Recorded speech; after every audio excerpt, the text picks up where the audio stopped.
Esto no lo sabías. Si todo lo que digo es mentira, ¿estoy diciendo la verdad? Si un hombre habla en un bosque y no hay mujeres alrededor, ¿todavía está equivocado? Si puedo hacer todo lo que quiero, ¿puedo querer todo lo que no puedo hacer? Si me arrepiento de no tener arrepentimiento, ¿estoy arrepentido? Si nada es imposible, ¿es posible que algo sea imposible? Si retrocedo en el tiempo y evito que yo mismo retroceda en el tiempo, ¿qué pasa? Si un ser omnipotente, es decir, que puede hacer cualquier cosa, ¿podrá crear una piedra tan pesada que ni él la pueda mover? Si el destino ya está escrito, ¿tenemos libre albedrío? Si el infinito es inacabable, ¿puede haber algo más grande que el infinito? Matemáticamente sí. Si tengo amnesia y olvido que tengo amnesia, ¿sigo teniendo amnesia? Si un barco fuese reparado pieza por pieza, de manera que todas las piezas sean reemplazadas, ¿sigue siendo el mismo barco? Si un objeto indestructible choca contra otro objeto indestructible, ¿qué sucedería? Si la verdad absoluta no existe, ¿es verdad que no existe la verdad absoluta?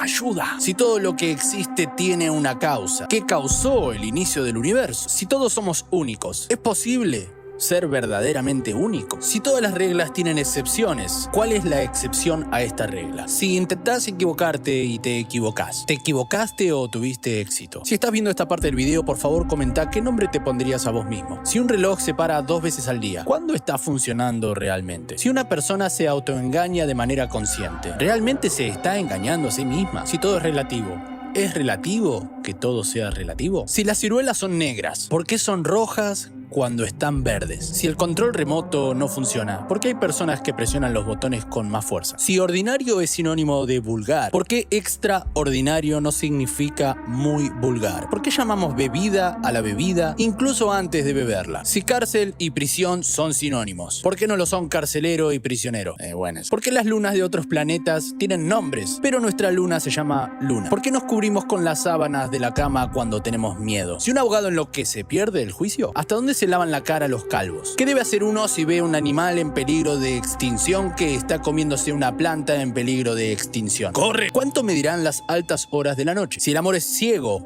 ¿por qué las personas atractivas enamoran más? Si las cucarachas pueden sobrevivir un apocalipsis nuclear, ¿qué diablos hay en los insecticidas? ¿Viviremos en el sueño de otra persona? ¿Qué pasa si Pinocho dice me va a crecer la nariz? Si te comieras a vos mismo, ¿serías 2 veces más grande o desaparecerías? Si la piscina es Honda, el mar es Toyota, ¿por qué cuando una persona tiene la razón hay que dársela? Si ya la tiene, en tal caso habría que dársela cuando no la tiene. ¿Los infantes disfrutarán tanto de la infancia como algunos adultos en adulterio? ¿Por qué hacer feliz a una mujer está bien visto, pero hacer feliz a 2 o más no? Se dice que solo 1 de 10 personas entienden a Einstein. ¿Y si nadie me entiende a mí, soy un genio? La paradoja básicamente es una inconsistencia en un sistema de lenguaje. Los mejores pilotos de avión de la historia. Para este video decidí no hacer un top porque el número de derribos depende mucho también del tipo de tecnología de aviación. No se puede comparar un avión así, usado en la Primera Guerra Mundial, con uno así, usado solamente en la Segunda Guerra Mundial. Por eso haremos un recorrido sobre algunos de los personajes con más peso y alguna mención honorífica. El Barón Rojo. El 2 de mayo de 1892 nació Manfred von Richthofen, más conocido como el Barón Rojo, quien se convertiría en un mito de la aviación gracias a sus proezas a bordo de un avión. Durante la Primera Guerra Mundial, nacido en una familia aristocrática con tradición militar, Manfred siguió los pasos de su padre y de su hermano, alistándose en los ulanos y posteriormente en el regimiento de infantería. Después de ser condecorado con la Cruz de Hierro, decidió cambiar la vida en las trincheras por el aire y se unió a la Fuerza Aérea de Alemania, donde conoció al aviador Oswald Boelcke, quien sería decisivo en su futura trayectoria como piloto. Von Richthofen llegó a destacar de tal manera que superó las 40 victorias de su maestro y logró derribar el biplano del as de la aviación británica, Lannoy Hawker. Se le dice as de la aviación a un piloto con más de 5 victorias. Tras la muerte de Boelcke, Von Richthofen recibió el mando de la escuadrilla, que fue bautizada con el nombre del Circo Volador. El Barón Rojo llegó a dirigir 58 misiones, en las que derribó 80 aviones. En ese momento nadie había conseguido esto. Sin embargo, en julio de 1917, resultó herido cuando una bala perdida impactó en su cabeza, dejándole parcialmente ciego. Aunque siguió volando de forma temeraria, al final tuvo que aterrizar de emergencia. El 21 de abril de 1918, el biplano rojo de Von Richthofen fue derribado. Y aunque las fuentes oficiales afirman que fue el capitán canadiense Roy Brown, otros dicen que fue un soldado de infantería australiano. Von Richthofen fue enterrado con todos los honores militares, convirtiéndose en una leyenda de la aviación militar. Si estás viendo esta parte del video, por favor comenta Barón Rodo.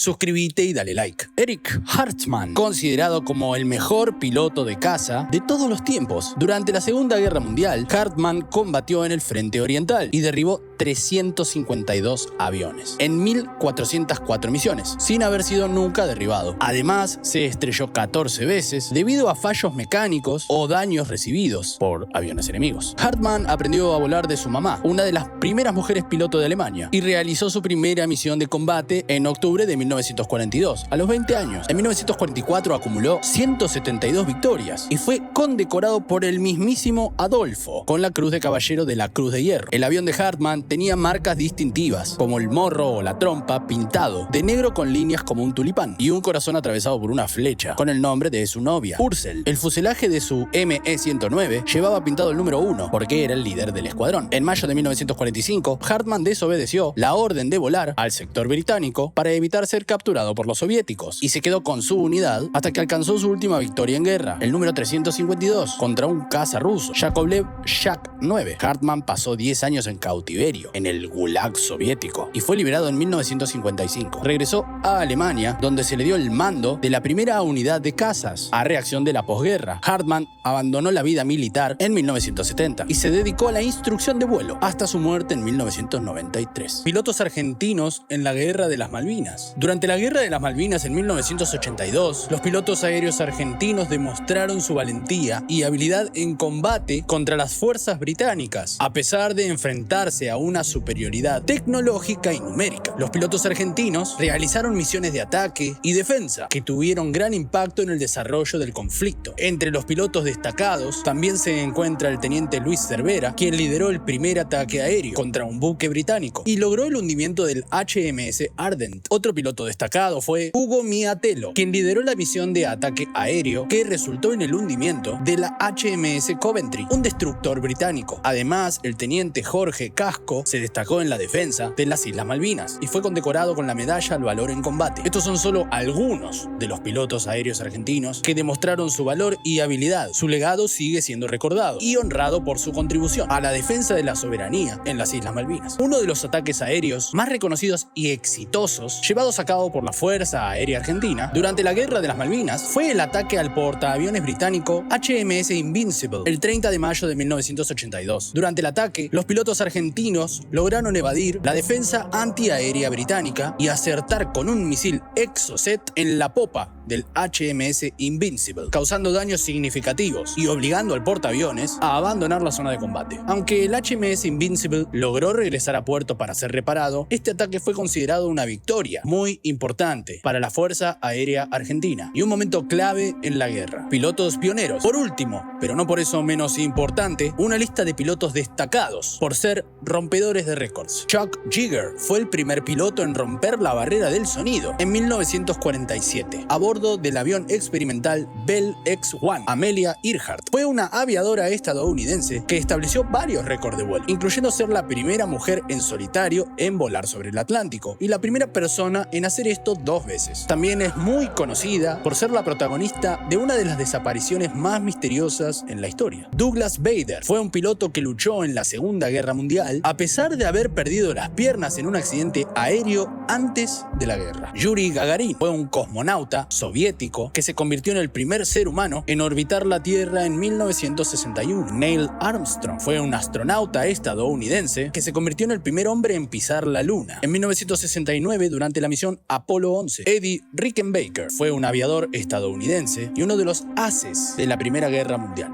Recordemos que as de la aviación se le dice a un piloto con más de 5 derribos. A lo largo de los siglos, aunque los relatos varían, generalmente implican a una persona que hace un acuerdo con el diablo a cambio de algo que desea. El paganismo, es decir, el conjunto de creencias que no pertenecían ni al cristianismo ni al judaísmo, no desaparece en Europa hasta el siglo VIII y su memoria perduró bajo muchas formas de religiosidad popular. Se puede establecer una conexión entre los ritos paganos a dioses precristianos, es decir, antes de Cristo, que el cristianismo considera maléficos. Para obtener su favor, y el pacto con el diablo. Quizá la leyenda clásica más famosa sea la de Fausto y Mefistófeles, demonio del folclore alemán, considerado como un subordinado de Satanás, encargado de capturar almas. El predecesor de Fausto en la mitología cristiana es Teófilo, amigo de Dios o querido por Dios, un clérigo infeliz desesperado por el poco éxito de su carrera mundana debido a la enemistad de su obispo. Vende su alma al diablo para triunfar, pero es redimido por la Virgen María. Esta historia aparece ya en una versión griega del siglo VI, escrita por un tal Eutychianus o Euticianus, que asegura haber sido testigo directo de los hechos. En el siglo IX, la historia aparece en un texto cristiano llamado Miraculum Sancte Marie de Teófilo Penitente. Este texto ya introduce la figura de un judío como mediador en el pacto con Diabolus, su patrón. Así empiezan algunas de las calumnias de sangre, que son alegatos antisemitas, por lo que se acusa a los judíos falsamente de asesinar niños cristianos para utilizar su sangre en la realización de rituales religiosos. Si estás viendo esta parte del video, por favor comenta Satán, Satán. En el siglo X, la monja poetisa Roswitha de Gandersheim adapta este texto para un poema narrativo sobre la bondad de Teófilo e internaliza las fuerzas del bien y el mal. Así, atribuyendo al judío el carácter de mago y nigromante, la Virgen devuelve a Teófilo el contrato maligno para que lo enseñe a su congregación, muriendo poco después. Y así va empezando la cosa. Muchos personajes famosos a lo largo de la historia se dice que han hecho pactos para alcanzar sus grandes destrezas y hazañas. Algunos de los más célebres pueden ser Niccolò Paganini, violinista italiano virtuosísimo. En los salones de la época se decía que había hecho un pacto con el diablo para poder tocar con este gran virtuosí. Si bien él no inició este rumor, permitió que circulara. Giuseppe Tartini, compositor y violinista veneciano, relató que su sonata, El Trino del Diablo, estaba inspirada en la aparición de un demonio, o de él mismo demonio, con el cual hacía un pacto en un sueño. Tommy Johnson, músico de blues, no Robert Johnson. David Evans atribuye a Tommy Johnson un pacto con el demonio, a cambio de ser el mejor músico del género, aunque usualmente el pacto con el demonio es indiscutidamente atribuido a Robert Johnson. La leyenda dice que fue a un cruce de caminos, a una encrucijada, en inglés Crossroads, donde dicen que ofreció su guitarra al demonio, poniéndose de rodillas, con cabeza gacha y su guitarra enfrente. Dicen que pasó de ser un músico malo con la guitarra a ser realmente muy bueno, y de un día para el otro. El sacerdote Urbain Grandier fue un sacerdote francés juzgado por brujería y sentenciado a morir en la hoguera. Entre los documentos del juicio se presentó un escrito que estipulaba el mismo pacto firmado por Grandier y sellado por 7 demonios, incluido el propio Satanás. 600 años antes, en el año 1003, el Papa Silvestre II, un destacado erudito que había estudiado matemática y astronomía, fue acusado de un pacto demoníaco. La leyenda difundida por William de Malmesbury y el cardenal Beno sostiene que aprendió brujería utilizando un libro de hechizos robado a un filósofo árabe, y sugiere que logró el trono pontifical, es decir, el título de papa, con la ayuda de un demonio femenino llamada Meridiana, cuya ayuda buscó después de haber sido rechazado por la mujer que amaba. Otra leyenda dice que ganó el papado jugando a los dados con el diablo. Según otra leyenda medieval, el monje escriba del Codex Gigas, también conocido como Códice Gigas o la Biblia del Diablo, después de romper sus votos, se comprometió a crear en una noche una copia de la Biblia junto a varias obras de erudición, que sería el orgullo de su monasterio. Incapaz de terminar la tarea, invocó al diablo para lograrla. Satanás accedió a cambio del alma del clérigo, quien, en reconocimiento, añadió una imagen del demonio al manuscrito. También apareció muchas veces en la cultura popular la mención de los pactos demoníacos. La misma canción Crossroads o Sympathy for the Devil, películas como Abogado del Diablo, La Novena Puerta, etc. En general, el pacto con el diablo se considera un tema ficticio, pero todavía hay muchas personas que creen que es posible hacer un acuerdo así a cambio de poder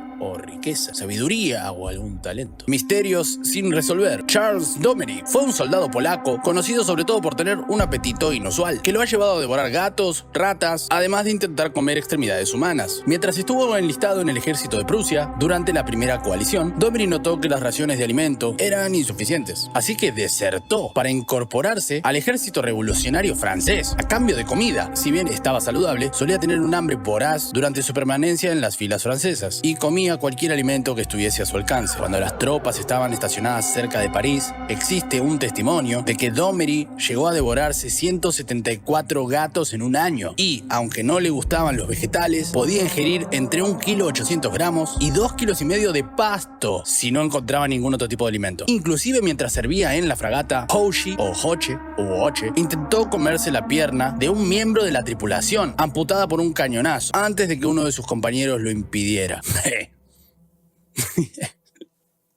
Si estás viendo esta parte del video, por favor comenta glotón. En febrero de 1799, fuerzas británicas capturaron al Hoche y llevaron a su tripulación, incluido a Domery, hasta Liverpool. El polaco sorprendió a sus captores, ya que le daban el equivalente a 10 raciones, y él aún seguía con hambre. Se sabe que se comió el gato de la prisión y al menos 20 ratas que andaban en las celdas, incluso algunas velas. Esto causó gran curiosidad y le realizaron exámenes. En una ocasión, en un solo día, dicen que logró comer varios kilos de carne cruda y partes de ubre de la vaca, también velas de cebo y 4 botellas de porter. Y tras ingerir todo lo anterior, no defecó, orinó o vomitó. Esto aún sigue siendo un misterio para la ciencia. Su caso volvió a ser noticia en 1852, cuando Charles Dickens escribió sobre él. Ahora, en mi opinión, un hombre como este, cenando en un escenario, atraería más público que un mero actor de tragedias, que mastica palabras sin sustancia en vez de carne saludable. El incidente del Paso de Dyatlov. El incidente del Paso de Dyatlov fue la muerte inexplicable y misteriosa de 9 excursionistas durante una ruta en un difícil paso de montaña de los montes Urales, en la Unión Soviética, entre el 1 y el 2 de febrero de 1959. El grupo, con experiencia en esquí de fondo y estudiantes de la Universidad Estatal de los Urales, había establecido un campamento en las laderas de Solatsia Hill, en un área nombrada posteriormente en honor al líder del grupo, Igor Dyatlov. Sus cuerpos fueron encontrados semanas después por un equipo de rescate del ejército soviético, al no dar señales de vida después de 2 semanas. Se encontró el campamento vacío y la tienda destrozada. En el bosque cercano encontraron restos de una fogata y 2 cuerpos al lado, vestidos solo con ropa interior, a pesar de que había temperaturas bajo cero. Luego encontraron 3 cuerpos más y los otros 4 cuerpos 2 meses más tarde en el bosque. En el análisis forense se dictaminó que 5 murieron de hipotermia, aunque uno de ellos tenía el cráneo fracturado. El resto tenía diversos traumatismos por golpes causados con muchísima fuerza, y a una de las mujeres le faltaba la lengua. Según los forenses, murieron aplastados bajo una gran presión, fruto de una fuerza de origen desconocido. La tela de la tienda se habría cortado desde el interior hacia afuera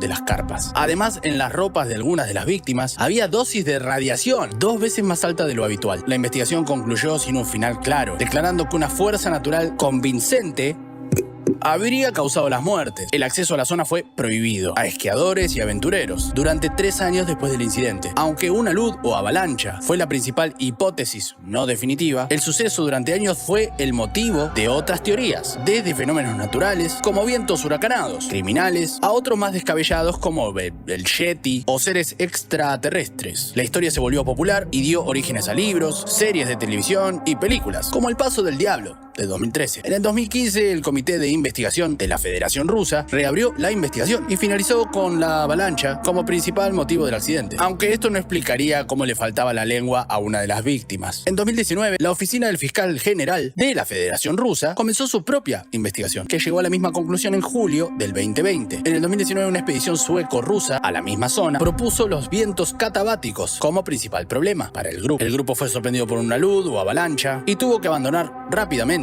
la tienda de campaña con ropa inadecuada, en unas duras condiciones y con visibilidad menor a 10 metros, con fuertes rachas de viento de entre 72 y 120 km por hora, temperaturas de 25 grados bajo cero y mucho miedo. Andrei Kuryakov, su jefe de la oficina del fiscal, dijo que lucharon por su vida hasta el final, que hicieron todo lo posible por salvar al grupo, pero que en esas circunstancias no tendrían ningún tipo de posibilidad. En el 2021, un estudio científico publicado por la prestigiosa revista Nature analizó y demostró que un tipo de avalancha, conocida como avalancha de losa, podría explicar algunas de las lesiones de estos excursionistas. Sigue siendo algo muy raro, desde la falta de la lengua de una de las víctimas hasta la radiación encontrada en los cuerpos. El monstruo de Flatwoods, también conocido como monstruo del condado de Braxton o el fantasma de Flatwood en el folclore de Virginia Occidental, es una entidad que se informó ser vista en Flatwoods el 12 de septiembre de 1952, siguiendo la aparición de un objeto brillante que cruza el cielo nocturno. Casi 50 años después, los investigadores concluyeron que la luz podría haber sido un meteoro y que la criatura era una lechuza encaramada en un árbol, con sombras que harían que parezca un gran humanoide. La historia es así. El 12 de septiembre de 1952, a las 7:15 p.m., 2 hermanos, Edward y Fred May, con un amigo llamado Hyer, dijeron que vieron un objeto brillante cruzar el cielo y aterrizar en la propiedad del granjero local G. Bailey Fisher. Los niños fueron a la casa de Caitlin May y contaron su historia. May, acompañada por los niños, y el guardia nacional, Eugene Lemon, fueron a la granja de Fisher en un esfuerzo por localizar lo que haya sido que los niños vieron. El grupo llegó a la cima de una colina, donde Nunley dijo que vieron una luz roja intermitente. Lemon dijo que apuntó con una linterna en esa dirección y en un momento vio una figura alta con aspecto de hombre con capa o algo así. Tenía la cara roja, redonda y rodeada por una figura puntiaguda, como si fuera una capucha. Las descripciones variaron. En un artículo para la revista Fate, basada en entrevistas grabadas, el escritor y ufólogo Gray Barker describió la figura como de 3 metros de altura, con una cara redonda de color rojo sangre y una gran forma de capucha puntiaguda alrededor de su cara. Formas parecidas a ojos emitían una cierta luz naranja verdosa y un cuerpo negro oscuro verde. Caitlin May, la madre de los niños, describió la figura con manos pequeñas como garras, pliegues en forma de ropa y una cabeza que se parecía al as de espadas. Según la historia, cuando la figura hizo un silbido y se deslizó hacia el grupo, Lemon gritó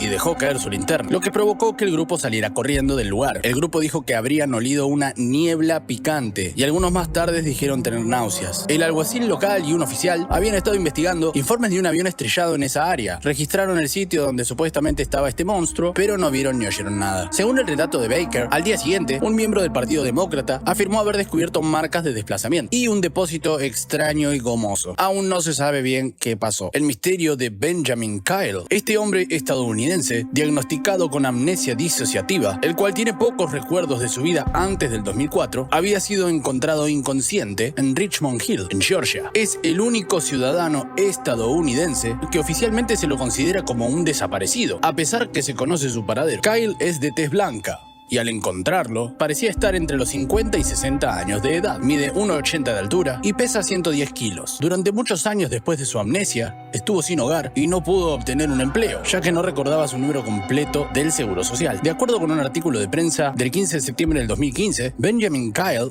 ahora sí sabe su identidad, o al menos la que tenía anteriormente, gracias al trabajo dirigido por el genealogista C.C. Moore, y ha decidido no revelarlo, con el fin de proteger a los miembros de su familia. Misterioso. Benjamin Kyle cree que él iba pasando por Richmond Hill, ya sea por la Ruta Estatal 17 o por la Interestatal 95, a finales de agosto del 2004. También, alguna de las teorías que se barajan es que podría haber estado en la carretera a causa del huracán Charlie, que habría estado por esa época. El 31 de agosto del 2004, a las 5 a.m., un empleado de Burger King lo encontró inconsciente, quemado por el sol y desnudo, detrás de uno de los contenedores del restaurante. Tenía 3 depresiones en su cráneo, al parecer causadas por traumatismos. No tenía documento de identidad y fue anotado en los registros hospitalarios como Burger King Doe. Aún no se sabe bien qué pasó. Misterios del fondo del mar. El océano cubre más del 70% de nuestro planeta y es el hogar de una gran variedad de formas de vida. Sin embargo, el conocimiento que tenemos de este vasto mundo submarino sigue siendo muy limitado, a pesar de que los seres humanos han explorado el océano durante siglos,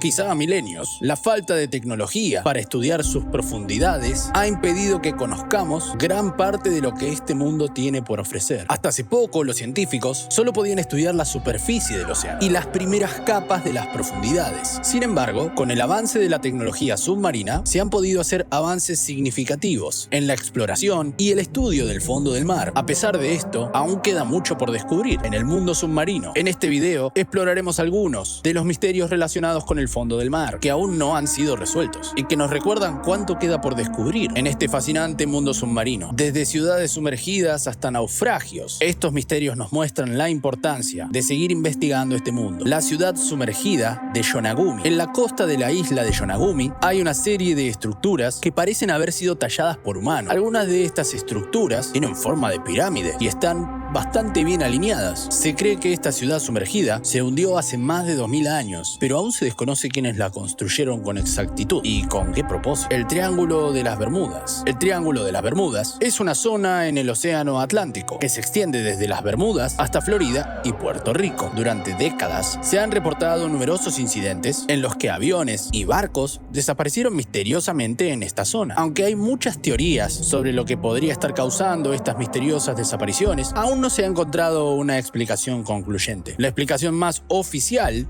dice que por estadística hay más accidentes en esta zona al haber mayor tránsito en esta zona. Si estás viendo esta parte del video, por favor comenta calamar gigante. Los sonidos del mar profundo. Los océanos están llenos de sonidos misteriosos, desde el canto de las ballenas hasta los estallidos de volcanes submarinos. Pero también hay sonidos que no se pueden explicar. En la década de 1990, científicos registraron un sonido muy raro que fue apodado como bloop. Este sonido era tan fuerte que se escuchó en todo el mundo y se cree que pudo haber sido causado por una criatura desconocida. Las ciudades sumergidas de la costa de Cuba. En la costa de Cuba se descubrieron estructuras submarinas que parecen ser restos de una antigua ciudad sumergida. Los arqueólogos creen que estas estructuras tienen al menos 6.000 años de antigüedad y que fueron construidas por una civilización aún desconocida. Las huellas submarinas de Bimini. En las aguas de Bimini, en las Bahamas, hay una serie de formaciones rocosas que parecen ser caminos y muros construidos por humanos. Algunas investigaciones hacen creer que estas estructuras fueron construidas también por una antigua civilización que se hundió en el océano hace miles de años. Un dato curioso es que hubo un psíquico y místico llamado Edgar Cayce, al que se le atribuyen profecías, y una de estas tenía relación con Bimini. Según la profecía, la isla de Bimini, en las Bahamas, sería un lugar clave en eventos catastróficos que ocurrirían en un futuro cercano. Se decía que una parte de la isla, que se encontraba sobre el agua, se elevaría y se convertiría en una nueva tierra emergida. Y también afirmó que se descubrirían antiguos tesoros y artefactos históricos en esta región.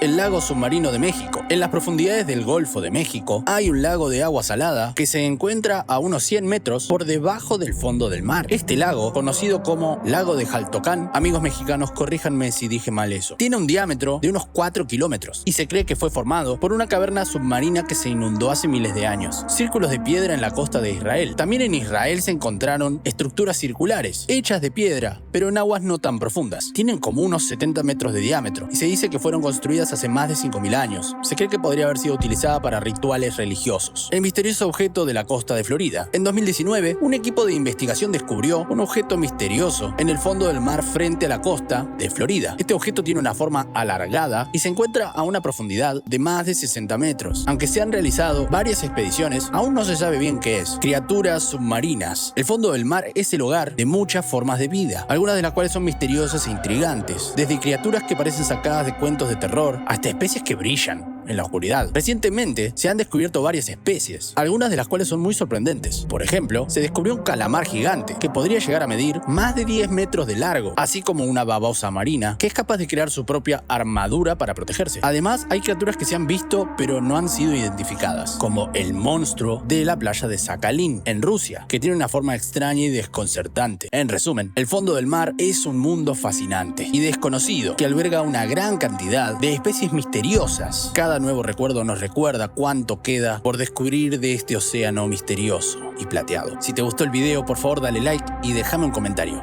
Me ayudaría muchísimo. Gracias.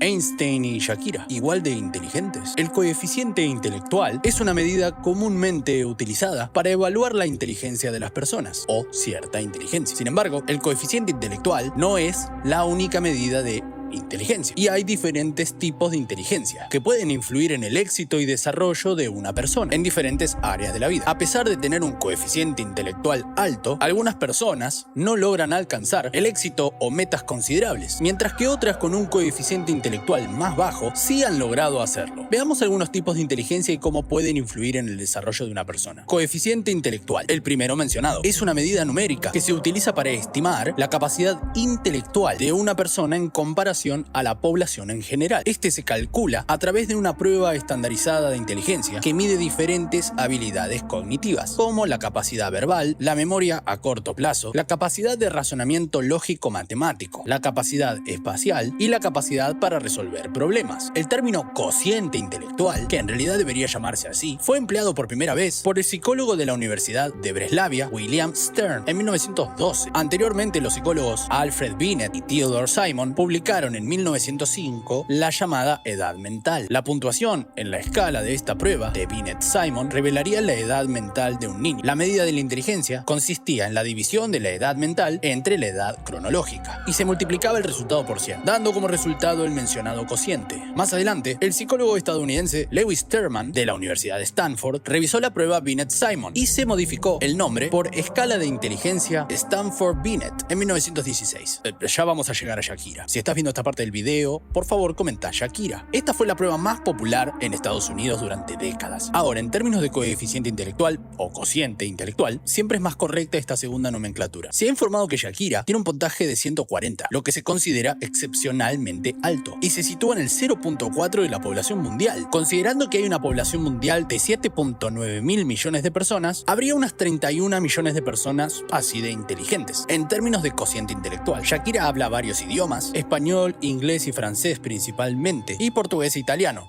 No sabemos qué tan fluido esto último, lo que sugieren una habilidad lingüística excepcional y capacidad de comunicación. El coeficiente intelectual de Albert Einstein se estimaba en 160, aunque nunca le tomaron el examen realmente. Son estimaciones. Esto lo colocaría en el 0.003% de la población mundial. Es decir, solo existirían 237.000 personas así, lo cual es una cantidad bastante menor a 31 millones. De alguna manera esto nos dice mucho y poco. Hay un empresario multimillonario llamado Richard Branson, que asegura haber tenido dislexia y en ocasiones se ha sentido el peor de todos en términos de inteligencia, desarrollo. Este hombre es un multimillonario empresario británico, conocido por su marca Virgin, con más de 360 empresas que forman Virgin Group. Branson fundó su primera empresa a los 16 años, cuando publica la revista Student. Si bien no se sabe con exactitud su cociente intelectual, se puede decir que este hombre alcanzó el éxito o metas considerablemente difíciles, más allá de no tener un coeficiente intelectual muy alto y encima tener desventajas cognitivas. Por otro lado, a Christopher Langan se le atribuyó mucho tiempo el título del hombre con el cociente intelectual más alto del mundo, de 195 puntos. Sin embargo, más allá de sus esfuerzos e intenciones de dedicarse a la ciencia, nunca pudo vivir de ella. Pareciera que el éxito o la inteligencia general de una persona quizás vayan más allá que el cociente intelectual mismo. Y es por eso que se han propuesto diferentes tipos de inteligencia, como la inteligencia emocional, desarrollada por Peter Salovey y John Mayer y popularizada por el escritor Daniel Goleman. Se centra en la habilidad de comprender y manejar las emociones propias y de los demás. Inteligencia práctica, también conocida como inteligencia contextual, se refiere a la capacidad de adaptarse y funcionar en situaciones cotidianas de la vida real. Inteligencia creativa, se refiere a la capacidad de crear ideas nuevas y útiles, resolver problemas de maneras diferentes y producir soluciones originales. Inteligencia social se refiere a la habilidad de entender y manejar las dinámicas sociales y las relaciones interpersonales. Inteligencias múltiples. Este modelo, propuesto por Gardner, identifica 8 tipos diferentes de inteligencia: lingüística, lógico-matemática, espacial, corporal kinestésica, musical, interpersonal, intrapersonal y naturalista. Y estos son solo algunos ejemplos de lo complejo que puede llegar a ser el término inteligencia. Por último, el éxito también es relativo, subjetivo.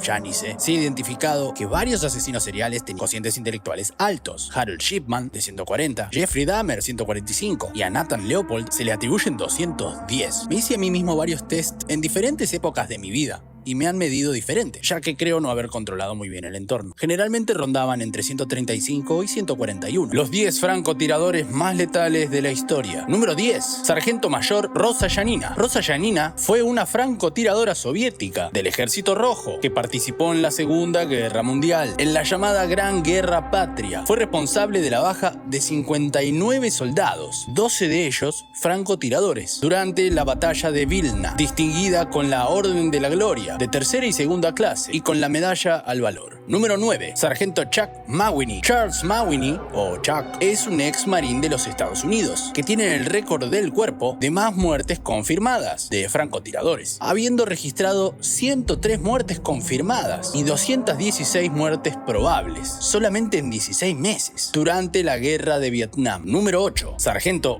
Adalbert Waldron, apodado Bert, fue un francotirador del ejército de los Estados Unidos que sirvió durante la guerra de Vietnam con la 9ª División de Infantería. Hasta el 2011, Waldron, ostentaba el récord de más muertes confirmadas por cualquier francotirador estadounidense. 109 bajas confirmadas. Número 7. Francotirador con identidad desconocida. Un francotirador canadiense estableció el récord mundial en la historia militar al haber ultimado a su blanco desde 3.450 metros. Disparó la bala con un rifle Macmillan TAC-50. La bala recorrió el terreno iraquí en 10 segundos. El terrorista estaba en ataque. El militar canadiense estaba en operación junto con la Joint Task Force 2, que realizaba ejercicios junto a las fuerzas kurdas para combatir a los yihadistas en el norte de Irak. Las fuerzas de seguridad canadienses son conocidas, entre otras cosas, por la efectividad de su escuadrón de francotiradores. Por razones de seguridad, el nombre del oficial a cargo del disparo histórico no fue dado a conocer y tampoco su locación exacta. Número 6. Sargento de artillería Carlos Norman Hadcock. Con un total de 93 bajas confirmadas, el afamado White Feather o pluma blanca se convirtió en leyenda no solo por la asombrosa cifra, sino por la increíble forma en la que éstas fueron llevadas a cabo. Muchas de sus actuaciones fueron en la guerra de Vietnam. En este sentido, a Hadcock se le atribuye haber iniciado conceptos de sniper en cuanto a aproximación sigilosa, espera sosegada durante varias horas, calma para abandonar, etc. Si estás viendo esta parte del video, por favor déjame un comentario que diga manzana.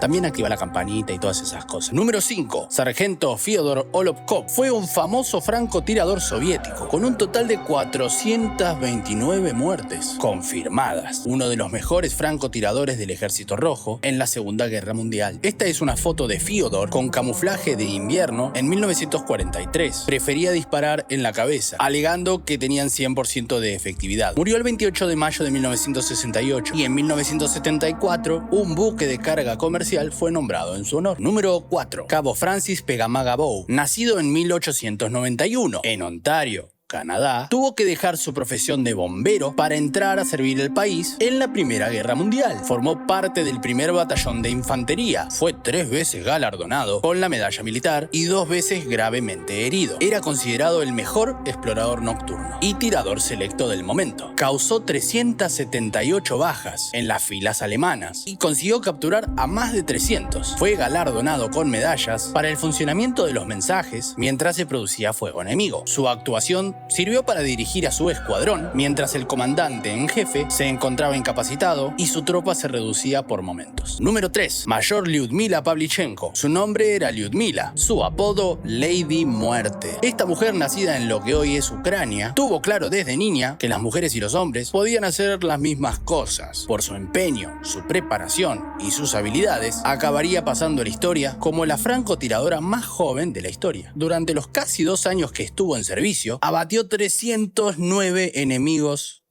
nazis. Número 2. Capitán Vasily Zaitsev solía matar a 4 o 5 soldados alemanes por día, todos los días. Decía, fue un militar y francotirador soviético, famoso por ser el autor de 242 bajas de soldados y oficiales de las Fuerzas Armadas nazis durante la batalla de Stalingrado, entre ellos 11 francotiradores alemanes. En enero de 1943 sufrió graves heridas en los ojos por granada de mortero. Lograron restaurar su visión y regresó al frente, terminando la guerra en la batalla de las colinas de Zielou, en Alemania, con el rango militar de capitán. Se convirtió en miembro del Partido Comunista en 1943. Fue condecorado héroe de la Unión Soviética, ciudadano honorable de la ciudad de Volgogrado, Stalingrado, Orden de Lenin 2 veces, Orden de la Bandera Roja 2 veces, Orden de la Guerra Patria de primer grado, Medalla de Valor y más de 10 títulos honoríficos más. Puesto número 1, Simo Haija o Simo Halfa, apodado Simuna, o por el ejército soviético, Belaya Smert o Muerte Blanca en español. Fue un soldado finlandés que combatió contra los soviéticos durante la Guerra de Invierno, que duró 105 días, en los cuales mató a 505 soldados, logrando el título del francotirador con más bajas de la historia. Durante la Guerra de Invierno, entre Finlandia y la Unión Soviética, sirvió como francotirador contra el invasor, actuando a temperaturas que oscilaban entre los menos 20 y menos 40 grados centígrados bajo cero, y vestido de camuflaje totalmente blanco. El recuento de las bajas lo llevaban los mismos francotiradores finlandeses. Haija utilizaba un fusil estándar M28 Pistikorva, una variante finlandesa del fusil soviético Mosin Nagant, y prefería no usar mira telescópica porque decía que aumentaba el tamaño del blanco, o sea, de él, y porque alegaba que muchas veces los francotiradores eran descubiertos por el reflejo del sol en el lente. Otra de sus tácticas científicas consistía en compactar nieve justo delante de él, para que al disparar no se moviera. A su vez, para que el vapor de su aliento no lo delatara, se llenaba la boca de nieve. Su corta estatura, 1,52 m, también le resultó de gran ayuda a la hora de pasar inadvertido. Además de sus bajas con el fusil, Haija tiene también acreditado haber matado a otros 200 soldados más con un subfusil finlandés Suomi KP-31. Haija hizo todo esto en 3 meses. El 6 de marzo de 1940 le dispararon en la cara. Antes de esto, los soviéticos elaboraron una multitud de planes para terminar con él, que incluían el envío de varios francotiradores y cuerpos de artillería. Ninguno tuvo resultado. Leyendas urbanas sobre viajeros del tiempo. Las leyendas urbanas sobre el viaje en el tiempo son los reportes de aquellas personas que supuestamente viajaron a través de este, los cuales fueron informados por la prensa y circularon por internet. Todos estos informes resultaron ser falsos, ya sea porque eran una broma, por basarse en suposiciones incorrectas, información completa, o bien por interpretar la ficción como la realidad. Veamos algunos de los casos más famosos. Incidente Moberly Jourdain, también llamado el incidente de los fantasmas del Petit Trianon en Versalles. Fue un evento que ocurrió el 10 de agosto de 1901, el cual involucró a 2 mujeres, Charlotte Moberly y Eleanor Jourdain. Ambas mujeres tenían antecedentes educativos. El padre de Moberly era un maestro y obispo, y el padre de Jourdain era un vicario. Durante un viaje a Versalles, visitaron el Petit Trianon, un pequeño castillo ubicado en el Palacio de Versalles, donde supuestamente experimentaron un viaje al pasado y conocieron a la misma María Antonieta, así como a otras personas de la época. Después de investigar la historia y compararla con el hecho, publicaron un libro llamado An Adventure, el cual causó mucha sensación y también muchas críticas. El experimento Filadelfia y el proyecto Montauk. El experimento Filadelfia es un experimento militar naval que supuestamente fue llevado a cabo en el astillero naval de Filadelfia, en Estados Unidos, en algún momento del 28 de octubre de 1943. Se alega que fue diseñado para que el destructor de escolta USS Eldridge desapareciera ópticamente para el enemigo, es decir, fuera invisible. Este experimento también se conocía como proyecto arcoiris. Algunos informes afirman que el buque de guerra regresó en el tiempo 10 segundos. Sin embargo, la cultura popular lo ha representado con saltos muchísimo más largos. La historia es ampliamente considerada como un engaño. No solamente porque el ejército de los Estados Unidos desmiente, sino porque los hechos históricos contradicen hechos sobre el USS Eldridge y también contradice las leyes de la física. Sin embargo, esta historia fue muy famosa, capturando la atención de los aficionados a las teorías conspirativas, y es por esto que los elementos del experimento Filadelfia son mencionados en muchas otras teorías conspirativas. Si estás viendo esta parte del video, por favor comenta Viajero del Tiempo. El proyecto Montauk son una serie de proyectos secretos del gobierno de los Estados Unidos, supuestamente realizados en el Camp Hero o estación de la Fuerza Aérea de Montauk, en Long Island, con el propósito de hacer investigaciones exóticas, así como también investigar el viaje en el tiempo. El cronovisor fue un supuesto artefacto que se decía que era capaz de mostrar en su pantalla eventos de otros tiempos. En el libro Nuevo Misterio del Vaticano, escrito por el padre François Brunet, dice que el aparato habría sido construido por el sacerdote y científico italiano Marcello Ernetti. Mientras que el padre Ernetti sí existe, nunca se pudo confirmar la existencia y mucho menos la funcionalidad del cronovisor. También se afirmaba que el cronovisor viajaba de un lugar a otro del planeta sin ningún aviso y que a veces podía transportar personas sin que éstas lo desearan, como en Harry Potter. La reunión de Billy Mayer con J. Manuel. Billy Mayer es un ciudadano de Suiza que alega ser contactado permanentemente por extraterrestres. Él los llama plejarenes, describiéndolos como una especie de alienígenas nórdicos, que significaría más allá de la Pleiades. Meyer afirma haber regresado en el tiempo para hablar con un supuesto extraterrestre llamado J. Manuel, sucesor o el verdadero Jesucristo, Rudolf Fentz. Otra leyenda urbana de la década del 70 es la de este hombre. La leyenda se sitúa en Nueva York en 1950, cuando un hombre vestido con ropas del siglo XIX es atropellado por un auto y murió. La investigación posterior reveló que el hombre habría desaparecido en 1876, según una inspección de los objetos que llevaba encima. El folclorista Chris Aubeck investigó la historia y descubrió que se originó en un libro de ciencia ficción de la década del 50, llamado A Voice from the Gallery, una voz en la galería, escrito por Ralph Holland. John Titor, el viajero del portal de noticias, el viajero del tablón de anuncios. John Titor era justamente el nombre usado de una persona en sitios web entre el 2001 y el 2003 que decía ser un viajero del tiempo, más precisamente del año 2036. En estos mensajes hizo numerosas predicciones, algunas vagas y algunas más específicas, sobre acontecimientos de un futuro próximo, a partir de los acontecimientos del 2004. Sin embargo, estos hechos parecen no haber tenido lugar, ya que él describe un futuro drásticamente cambiado, en el que Estados Unidos se había dividido en 5 regiones más pequeñas, el medio ambiente y las infraestructuras habrían sido devastadas por una guerra nuclear, y la mayoría de otras potencias mundiales no existían. Esta posiblemente es una de las historias más famosas y que más ha trascendido el medio original donde fue conocida. Vampiro del Tiempo. von Helton. Este hombre afirma haber visitado Inglaterra en 1857, Francia en 1916 y Alemania en 1945. Lamentablemente no existen otras pruebas que fotos granuladas de Helton con atuendos diferentes según la época donde estuviera. También sugiere que pudo haber descendido de vampiros. El spammer del tiempo. Al igual que John Titor, Bob White o Tim Jones, el spammer del tiempo envió un número indeterminado de mensajes spam entre el 2001 y el 2003. El tema de los mensajes del correo electrónico siempre era el mismo: tratar de conseguir un generador warp dimensional, sea lo que fuere eso. En algunos otros mensajes afirmaba ser un viajero del tiempo atrapado en el 2003, y en otros decía estar buscando partes de otros viajeros del tiempo. Varias personas se aprovecharon de esta situación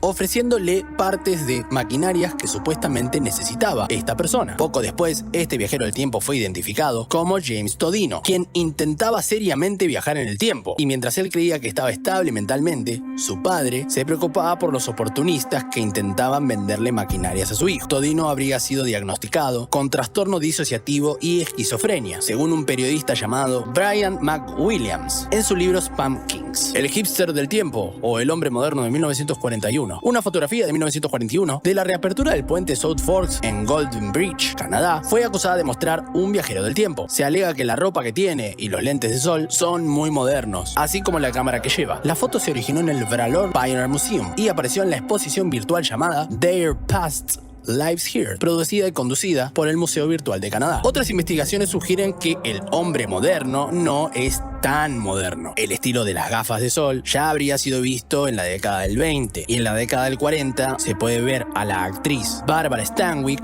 con unos lentes muy parecidos en la película Double Indemnity. A su vez llama mucho la atención por estar usando una camiseta que parece impresa, pero inspecciones más cercanas parecen mostrar un suéter con un emblema cosido. La camiseta es muy similar a la que fue utilizada por los Montreal Maroons, un equipo de hockey de la época. El resto de la vestimenta pareciera ser conseguible en esa época, aunque sí es cierto que este tipo está vestido mucho más informal que el resto. El debate se centra en si la imagen es efectivamente prueba de un viajero en el tiempo o si muestra simplemente una persona excéntrica. Quizás sea la fotografía más conocida sobre este tema. Teléfono inteligente en el Mundial de Fútbol del 62 en Chile. En esta foto se lo ve a Garrincha, el as del fútbol brasileño, sosteniendo la Copa del Mundo tras ganar la final en 1962. Entre la nube de fotógrafos se destaca uno que pareciera no tener una cámara muy grandota, sino sosteniendo lo que parece ser un teléfono inteligente. La posible explicación con toda posibilidad es que se trata de una cámara doble lente, Yashica, vista desde atrás. Según relatos, se trata de una popular cámara fotográfica japonesa fabricada entre el 50 y el 80, y por lo tanto perfectamente pertinente en 1962. Teléfono móvil en 1928. En octubre de 2010, el cineasta George Clark subió un videoclip a YouTube titulado El viajero del tiempo de Chaplin. El videoclip analiza los extras del DVD de la película de Chaplin, El circo. En un momento se ve a una mujer caminando y sosteniendo algo en su oído. Clark examinó el video